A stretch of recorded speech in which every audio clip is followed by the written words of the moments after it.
আজকে আমাদের সমাজে যত অন্যায়, যত অত্যাচার, যত রাহাজানি, যত বিচারহীনতা, যত পাশবিকতা, যত অশ্লীলতা, যত অমানবিকতা, এই সব কিছুরই সমাধান একটা মাধ্যমে শুধু সম্ভব যদি আমরা কোরআনকে নিজেদের মধ্যে ধারণ করতে পারি এবং কোরআনকে সমাজে প্রতিষ্ঠা করতে পারি। প্রিয় ভাইয়েরা, আজকের এই কোরআনটা আমাদের সমাজে বাস্তবায়নের জন্য আমাদেরকে নিজেদের সর্বশক্তি দিয়ে কাজ করতে হবে। কোরআনটা আমাদেরকে শুধুমাত্র সওয়াব অর্জনের জন্য আল্লাহ তাআলা পাঠায় নাই।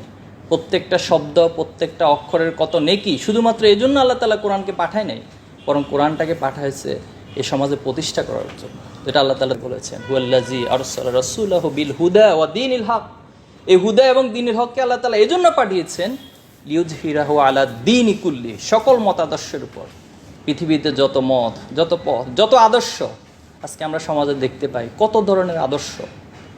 অমুক ভাইয়ের আদর্শ, অমুক নেতার আদর্শ, অমুক ভাইয়ের চেতনা।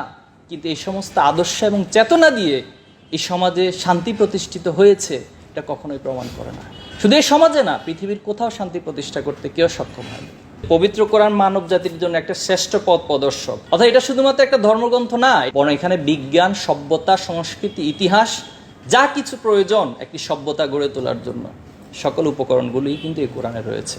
বাট আজকে আমরা মুসলিমরা এই কোরআনের এই গভীরতাটাকে, ভাবার্থটাকে বুঝতে সক্ষম হচ্ছি না, কারণ আমরা কোরআনটাকে ভালো করে পড়ছি না।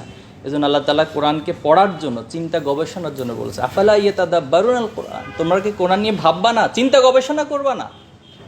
এই কোরআনটা তো পাঠানো হয়েছে চিন্তা করার জন্য, গবেষণা করার জন্য।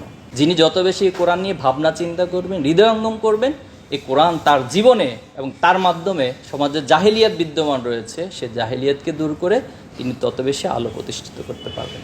প্রিয় ভাইয়েরা, এই কোরআনকে আল্লাহ রাসূলুল্লাহ সাল্লাম যেভাবে ধারণ করেছেন, আল্লাহ রাসূলের সাহাবায়ে আজমাইনরা যেভাবে ধারণ করেছেন, আমরাও ঠিক একইভাবে ধারণ করতে চাই।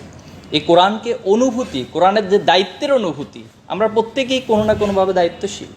আল্লাহ তাআলা আমাদেরকে খলিফা হিসেবে পাঠিয়েছেন। সে জায়গা থেকে আল্লাহ তাআলা নিজেই বলছেন এই কোরআনের ভারত্ব কত বেশি। সূরা হাশরের 21 নম্বর আয়াত, লাউ আনজালনা হাযাল কুরআনা আলা জাবালিন লারাইতাহু খাশিয়ান মুতাসাদ্দিয়ান মিন খাশিয়াতিল্লাহ। আল্লাহ বলতেছেন এই কোরআনটা যদি কোনো পাহাড়ের উপর রাখা হতো তাহলে সেটা চূর্ণ বিচূর্ণ হয়ে যেত। অথচ সেই কোরআনটা কাদের উপর রাখা হয়েছে? মানুষের উপর রাখা হয়েছে। ফাহামালাহাল ইনসান, মানুষ সেই কোরআনের দায়িত্বকে গ্রহণ করে নিয়েছে, তারা খেলাফতের দায়িত্বকে গ্রহণ করে নিয়েছে। কাজে আজকে এখন তাদের এই দায়িত্ব থেকে পালানোর কোনো সুযোগ নাই।